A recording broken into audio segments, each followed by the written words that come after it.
Okay, in this video we're going to take a look at developing a pro forma, which is basically just a fancy word for a cash flow projection. I know in some circles the word pro forma would actually be two words, pro and then the word forma. Sometimes I get kind of particular about spelling and word choice, but in this case I'm going to just stick with the one word variety. Apologies to anybody that gets upset about misspellings or words that aren't put together properly. So anyway, we're going to put together this cash flow projection, and the reason we're doing that is because investors, as they're making these decisions about where to put their money, they care primarily about cash flow, and definitely care about more about cash flow than accounting profitability. So in finance, we have this distinction between accounting profits and cash flow. In finance, we care much more about cash flow. Anytime we're doing a calculation about an IRR or an NPV, we're looking at cash flows, not accounting profits.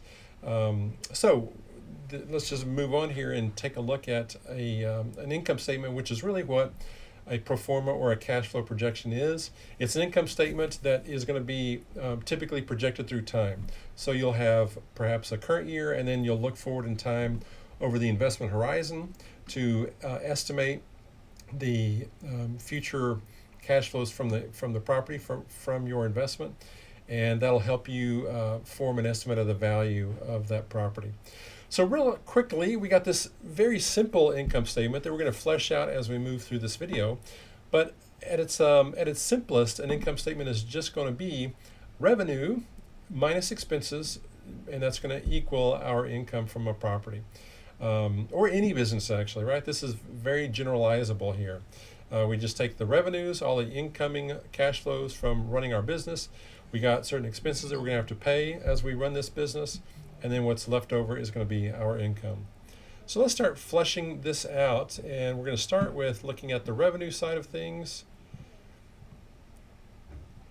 And revenue is primarily going to be coming from renting out our units, right? That's the primary business of a multifamily project. So a few terms here to talk about. Gross potential rent is an important one.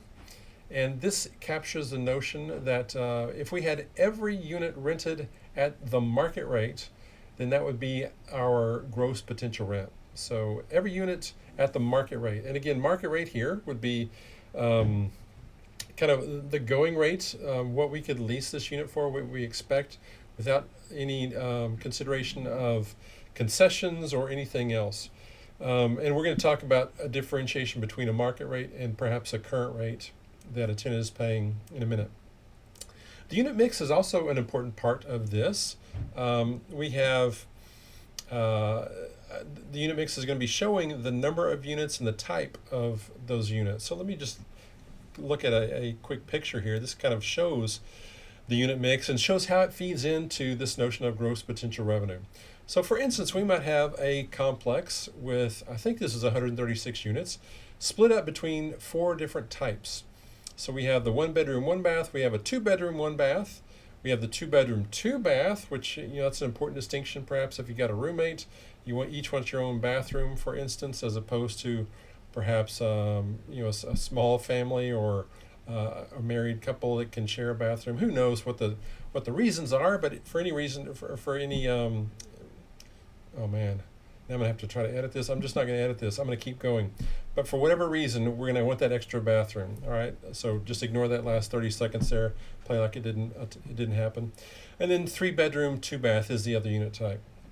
These are all gonna have different sizes, different square feet, and they're gonna likely have different rents. And so when we come to our gross potential rent, we're gonna be looking at in my writing device has timed out. So over here, we're just going to be looking at really just an extension of these things. So if we have 36 of these units, we multiply that times the rent per unit, and we're going to have the total amount of rent that can come from 1 bedroom, 1 bath right here. We do that across all unit types, and we add this up, and so this would be our gross potential rent. And this is important. This is on a monthly basis, right? These apartment rents are quoted on a monthly basis. So if we're going to get our annual revenues, of course, we need to multiply it times 12 to get the gross potential rent over the course of the year. But for our purposes right now, we're just going to build a monthly income statement that we would then very very easily annualize as we are looking at the numbers. So let's just move on to the income statement, and we're going to build this step by step. And I'm just going to flesh this out as we go along. So our first number is the gross potential rent for this property, this 136 unit property, and that is going to be $151,200 each month. Now, there are some other things that we need to consider. Not every unit is going to be rented or occupied, and if there's not a paying tenant, then we're not going to be generating revenue. And so we might have empty units, we might have turnover. That is, we have some time between units being occupied by a tenant. So tenant A leaves, we might have a period of time, 5 days to 15 days, something like that, even just to get the unit ready for the new tenant to come in. So there's going to be some downtime between tenants if there's a vacancy that happens. And then another very common reason for vacancy would be a lease-up period. So if there's a new complex being brought to the market, so new supply is being brought online, there's going to be a period of time it takes to lease up that apartment.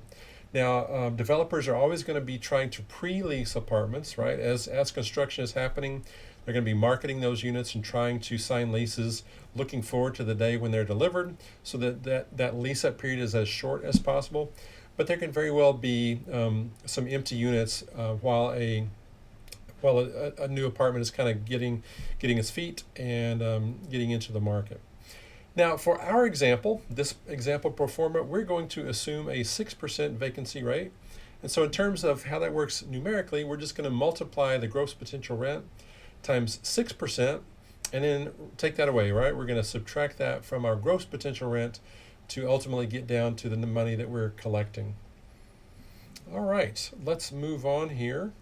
We're going to look at this special term, loss to lease. This is unique to multifamily, the multifamily world, and it's equal to the difference between the contract rent and the current market rent. So contract rent would be what you signed your lease at. What is the rent that's in your lease? So let's just say, for instance, that the current rental rate, the market rate for a unit is $1,550. That's the going rate for our 3 bedrooms. Your unit or a particular unit was leased 8 months ago for $1,475. On this particular unit, the loss to lease then would be $75 per month. And what we're going to do in the multifamily world is aggregate all those loss to lease numbers across all of the units in the complex and then stick that into our income statement or the pro forma. So in our case, let's just assume, and I would usually give you this number, not necessarily going to have you calculate it, I don't think. But we would subtract out the loss to lease, and that would be, again, a number that's coming out of our gross potential rent. In addition, we're likely going to have some credit and collection loss. This is because, unfortunately, not all tenants pay their rent. Sometimes they just pay it late. Sometimes they don't pay it at all, right? And we may have all sorts of other issues related to that. We could have tenants that just disappear.